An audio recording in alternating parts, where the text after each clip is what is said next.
I went with the Zen Buddhist group. And the purpose was to bring together people from Europe whose families had been former Nazi agents or Polish participants in the persecution of the people. And these young people wanted forgiveness. Well, that's a hard issue. So I went and we sat on the floors in little groups of 6 or 8. And my position was, I'll forgive you if. And I knew that all of these young people were born after the war ended.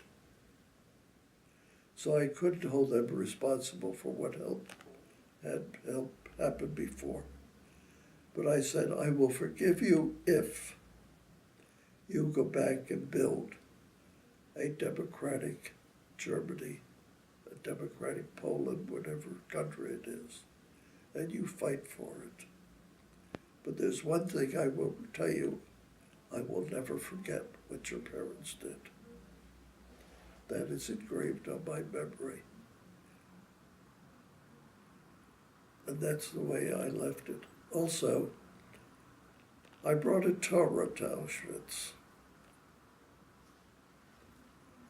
because I believed that from the grave site, it was important to show that Jewish life is going to live. And I would conduct a service there. I would say Kaddish at the wall where people were shot. And there was one young woman came up to me and said, Rabbi,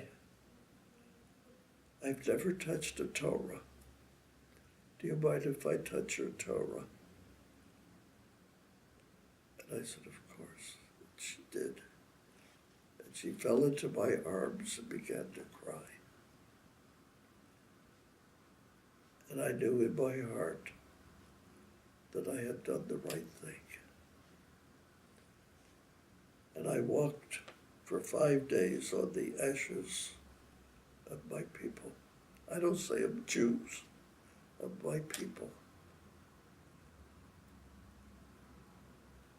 And I looked at the third camp where the factories, the chemistry factories, where they were all gone. They had been taken by the Soviets back into their borders. But I knew that we could not give Hitler a posthumous victory.